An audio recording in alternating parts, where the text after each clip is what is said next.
Bonjour à tous pour cette nouvelle analyse du blé meunier. Donc, plusieurs choses à voir aujourd'hui. Donc, en fait, on est samedi soir, j'en profite de la mi-temps du rugby pour vous faire la vidéo vite fait. Donc je vais essayer d'être rapide, concis, précis, etc. Alors donc vous voyez là sur mon écran Barchart. Barchart vient tout juste depuis quelques jours, quelques semaines maintenant, de changer son interface, une interface beaucoup plus épurée, beaucoup plus actuelle, etc. Alors c'est vrai que ça change un peu les habitudes, il faut s'habituer à la nouvelle interface. Au niveau des fonctionnalités, c'est exactement la même chose, sauf qu'il faut apprendre à se servir de la nouvelle interface et savoir où sont les nouvelles cases qui correspondaient à l'ancienne version. Et donc, pas de révolution en vue, quelques petites nouveautés qui sont assez sympas. Mais pour l'instant, enfin, on va voir tout à l'heure pour l'analyse, il est toujours possible, si vous voyez mon pointeur ici, vous tapez sur l'espèce de bouton jaune-marron là, Use the old site, et vous pouvez encore, à mon avis, ça n'a pas duré trop longtemps, accéder à l'ancienne version. Donc, par commodité, à court terme, utilisez peut-être l'ancienne version pour regarder les cours. Par contre, essayez de travailler vite fait, de prendre vos marques sur la nouvelle version, parce que de toute façon, ça ne sert à rien de travailler sur une version qui va disparaître. Alors, plusieurs choses au niveau des marchés. Bon, tout d'abord, on a beaucoup parlé ces dernières semaines, l'élection surprise de Trump. Alors, je ne veux pas vous parler de Trump comme les médias. Je voudrais juste mettre le focus sur une chose. Trump, c'est quelqu'un qui a fait sa fortune sur le marché de l'immobilier. C'est quelqu'un qui est très investi dans l'immobilier. Aujourd'hui, il a les manettes des États-Unis. Même s'il ne contrôle pas tout, c'est quelqu'un de pragmatique, c'est un businessman, et il fera probablement tout pour servir en premier ses intérêts, et ses plus gros intérêts, c'est l'immobilier. Et ça risque de peser dans les jours et les semaines à venir, notamment sur la politique de taux, et ça a déjà commencé puisque les États-Unis vont probablement faire marche arrière sur leur politique de taux. On en parlait depuis longtemps, mais ils vont probablement engager une politique de hausse des taux qui indirectement favoriserait, je pense, Trump. Donc voilà. Il faut voir ça plutôt dans cet angle-là. Après, bon voilà, c'est du commentaire, c'est comme d'habitude. Je dirais que la réalité du marché, ça sera les prix et la dynamique qui seront imposés par les cours. Et donc ça, c'est plus du commentaire, de la projection d'analyste que d'autres choses. Mais ça peut être intéressant quand même d'analyser ça, d'avoir ça dans un coin de sa tête. Alors, autre chose, c'est la financiarisation de l'agriculture. Euronext vient de lancer un contrat à terme sur l'engrais. Donc, la financiarisation continue. Donc, après septembre, on a vu le marché de Chicago venir en Europe avec ses propres contrats à terme européens en partenariat avec des grosses coopératives françaises, dont Axéréal notamment, dont Euronext finalement riposte et continue à développer en fait les marchés à terme agricoles en sortant ce contrat à terme sur l'engrais. On verra bien ce que ça donne, s'il y a du volume, s'il y a des transactions, de la volatilité, de la liquidité. On verra bien. Je suis un peu dubitatif, mais pourquoi pas, si ça fonctionne, que le marché est actif sur l'engrais, ça nous donnera un outil supplémentaire pour contrôler nos charges. Alors après, c'est vrai que moi, je suis un passionné des marchés financiers, mais comme beaucoup de gens avertis sur ces marchés-là, on a souvent du recul sur les marchés financiers, ses dangers et ses répercussions sur l'économie. Et je vois pas forcément, enfin pour ceux qui me suivent le savent, forcément d'un très bon œil cette financiarisation de tout azimut de l'agriculture. Mais bon, voilà, c'est une tendance. On on va tout financiariser jusqu'au jour où on se dira qu'on a été trop loin et on fera marche arrière. Alors, l'autre point, on va dire, intéressant de cette financiarisation des marchés, c'est qu'elle permet de vulgariser, de donner l'accès au marché plus facilement à des gens qui ont on va dire, qui ont des moyens financiers plus restreints, donc aux semi-professionnels, voire aux particuliers. Et ça, je vous en reparlerai pour ceux qui sont inscrits au groupe privé. Mais il y a un courtier qui va nous permettre, en dehors de Saxo Bank, de pouvoir négocier en dehors des circuits traditionnels, des COP, des banques comme le Crédit Mutuel, Crédit Agricole et compagnie. Un courtier en ligne qui est connu par je dirais, les gens qui s'intéressent à tout ça, mais qui, pour l'instant, ne proposait pas forcément toute la palette Euronext des marchés agricoles, mais a priori, à vérifier, là, je vais vérifier ça, mais j'aurai probablement une alternative à vous donner, une alternative a priori très, très intéressante si elle se confirme. Donc, je ne vais pas mettre la charrue avant les bœufs, mais je pense qu'il va y avoir une bonne possibilité pour ceux que ça intéresse. Donc, on va commencer avec l'analyse, avec, comme d'habitude, l'analyse mensuelle. Alors, je suis en train d'ouvrir forcément mon graphique. Alors, forcément, l'analyse mensuelle, pas grand-chose de nouveau. Par contre, il y a quand même... Alors, vous revisionnerez les vidéos pour ceux qui viennent d'arriver ou qui n'ont pas souvenir. Bon, on est dans une période baissière là maintenant depuis, on va dire, 2012-2013, avec, on voit malgré tout une grosse baisse de volatilité. Moi, on entend partout parler dans les centres de gestion, les banques, etc., la volatilité des marchés agricoles. Mais force est de constater que depuis 2013, la volatilité moyen-long terme a très largement baissé. On le voit quand on voit les vagues qu'on a fait en 2007, 2008, 2009 jusqu'en 2012-2013, on voit très nettement que la volatilité, c'est-à-dire que la volatilité, c'est les variations, la fluctuation sur une période donnée. Et on voit très bien que l'ampleur sur une année, alors qu'elle était, on va dire, plus de 100 euros, c'était énorme, les vagues qu'on faisait. On voit que depuis 2013, c'est sans commune mesure. Alors peut-être qu'on va revenir sur ce genre de mouvement, mais bon, pour l'instant, on n'y est pas. Et on est plutôt sur des moyennes de prix basses, on va dire, et avec une volatilité réduite, ce qui réduit d'autant plus les opportunités d'achat ou de vente. Alors, la volatilité, je l'ai déjà dit, c'est un mal pour un bien. Le mal, c'est que ça crée du risque et ça crée du stress, et quand on est positionné dans le mauvais sens, ça accélère les pertes ou les gains. Mais des prix bas avec une faible volatilité, ça laisse peu d'espoir, par exemple, aux vendeurs d'accrocher un bon prix, ce qui se passe depuis maintenant quasiment 2 ans, quoi. Donc voilà, puisqu'on n'a pas revu les 200 euros depuis maintenant, on va dire, début 2015. Donc il serait peut-être temps d'aller les revoir. Si on ne les revoit pas rapidement, ça sera peut-être la première campagne où on n'accroche pas un prix, on va dire, au-dessus des 200 euros depuis de nombreuses années, quoi.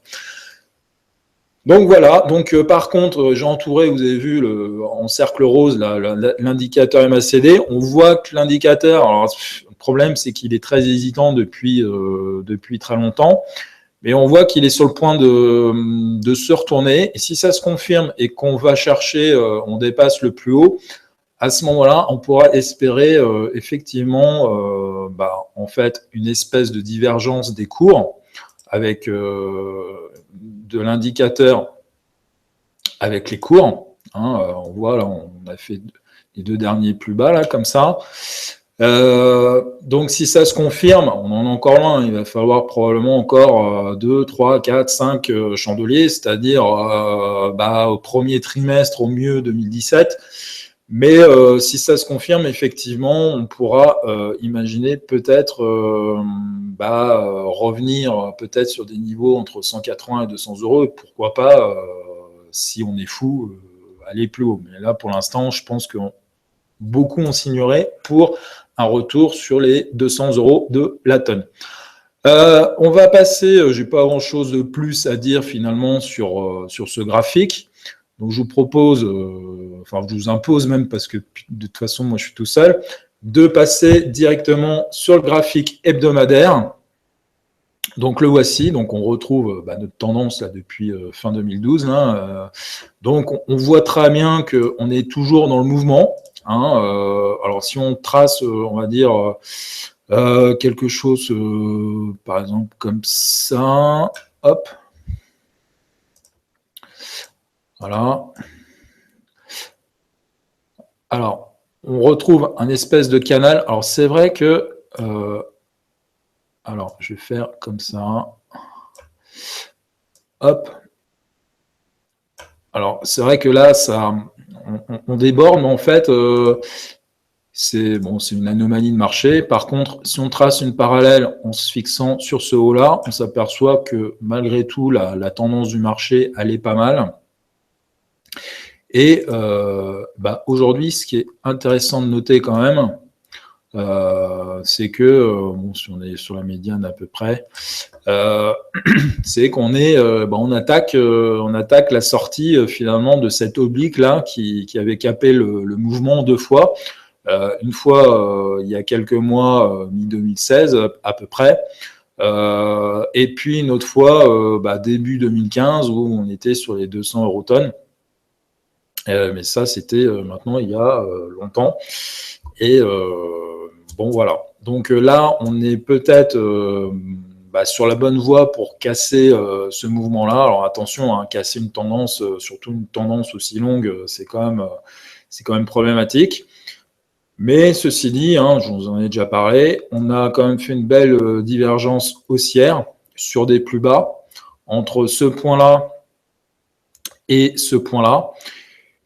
Et donc, on peut maintenant être assez confiant, mais il faudra encore du temps pour que tout cela produise son effet. Mais on peut être assez optimiste. Et de toute façon, un jour, ça finira bien par remonter. Et je pense que les semaines, les mois qui viennent vont peut-être être beaucoup plus optimistes que je ne l'étais il y a quelques temps. Et donc, on est peut-être à la veille d'un retour sur des prix un petit peu plus rémunérateurs. Alors attention, parce que casser une dynamique comme ça, c'est long. Si vous êtes sous la pression, il vous faut de la trésorerie, je dirais, dans le mois ou avant la fin de l'année, ça risque d'être encore un peu court. Là, je vous parle du moyen long terme, c'est-à-dire plutôt dans l'année 2017, quoi. Donc voilà, après, ça peut aller très vite sur les marchés, comme ça peut aller plus lentement, voire même aller en sens complètement inverse de ce que je dis. C'est déjà arrivé, ça arrivera encore.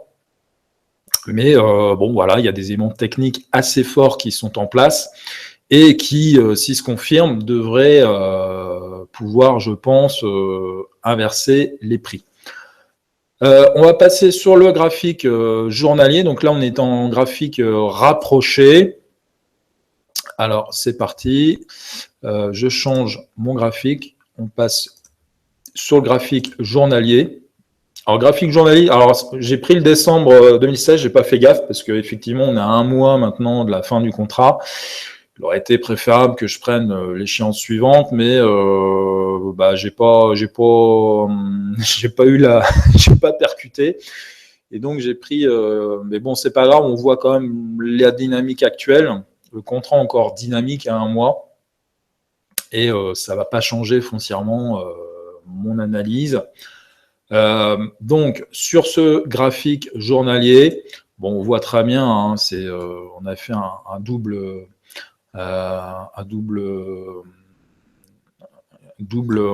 test là sur les 156 environ, sur la barre verte, le support vert que je viens de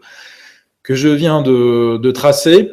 Et puis, effectivement, on avait fait une espèce de divergence qui a l'air de se confirmer, puisqu'on a commencé à casser les derniers hauts. Donc, on est rentré dans une dynamique haussière, qui n'est pas flamboyante, mais par contre, ce qui est toujours intéressant, alors j'en avais parlé dans ma dernière vidéo, et quelqu'un sur le forum m'a reposé la question récemment, est-ce que ma figure en Adam et Ève, c'est-à-dire un creux très pointu et un creux beaucoup plus rond, était toujours active? Bah oui, elle est toujours active, simplement ça va demander un peu de temps encore pour dessiner le haut, on va dire, de la deuxième cuvette. Mais je dirais que pour l'instant, c'est un peu une figure d'école. Et on devrait probablement dessiner là, je pense, le reste. On peut peut-être espérer de dessiner le reste de la figure, c'est-à-dire revenir au 175 d'ici la fin de l'année. Donc voilà. Bon, après, on a eu un espèce de gap ici. Donc en fin de semaine dernière, on est arrivé pile poil sur ce gap-là. Donc peut-être que on va avoir peut-être un peu de ralentissement intermédiaire, mais bon, globalement, pour l'instant, ça a l'air de fonctionner, quoi. Donc à suivre. Dynamique à suivre sur ce graphique journalier. Alors pour l'instant, il suffit de voir, d'attendre un petit peu ce qu'on va faire. Et puis, je dirais, il faut veiller au grain pour aller au 175. Alors, si on regarde, on va pas approfondir sur ce graphique. On va juste regarder finalement en intraday, voir ce qui se passe, s'il n'y a pas d'obstacle finalement plus sérieux. Alors, hop. Alors finalement, je vais rater le début de la mi-temps du rugby. Donc le graphique en 120 minutes. Alors sur le 120 minutes, on voit bien un double creux qui a été dessiné en fait courant fin septembre, enfin courant qui est parti début septembre. Hop, avec finalement une ligne de coup, hop, à peu près sur les 162. On est démarré à 157, ça fait 5 euros. Et finalement, la figure, elle a été assez compliquée pour ceux qui ont voulu, entre guillemets, spéculer dessus. Parce qu'on a eu un beau pullback d'école en premier. On a eu un deuxième pullback à la suite, qui s'est cette fois-ci avéré positif. Par contre, derrière, on a confirmé en fait ce pullback en dépassant ce haut-là, ce qui a confirmé la cassure finalement de cette ligne-là. Mais derrière, on a fait un gros pullback assez puissant et qui a mis un peu à mal ce point d'entrée-là.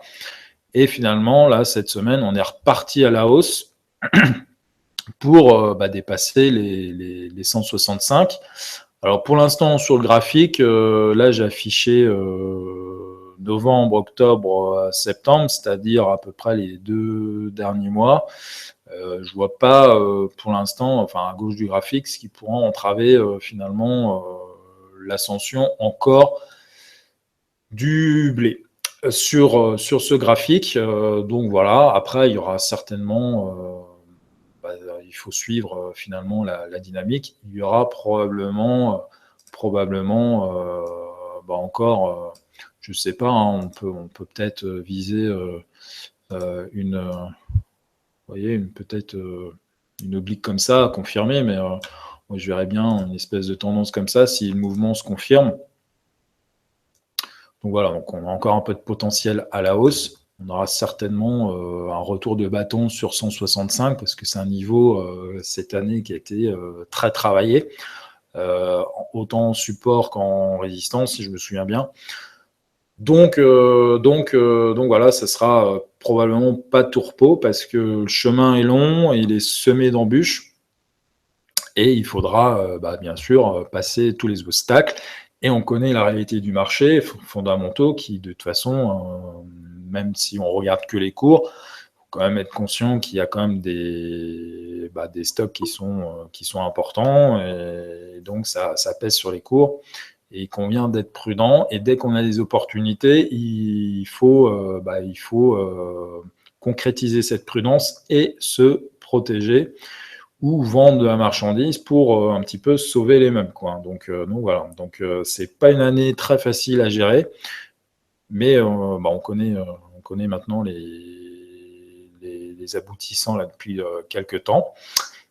Et donc voilà. Donc plutôt des éléments techniques sur pas mal sur toutes les UT qui sont assez positives, on va dire. Donc il faut laisser les cours maintenant s'exprimer à la hausse, et puis voir un petit peu ce qu'on peut accrocher. Donc j'ai pas vraiment on va dire, pour l'instant on voit pas vraiment d'entrave à la hausse, même si il y aura probablement des résistances prochainement à passer. Et moi, du coup, je vous propose de me retrouver pour la dernière analyse de 2016 en décembre. Et en attendant, je vous souhaite, pour ceux qui n'ont pas fini les tout derniers SMI, je vous souhaite bon courage. Et puis aux autres, à la prochaine fois en décembre pour la nouvelle analyse.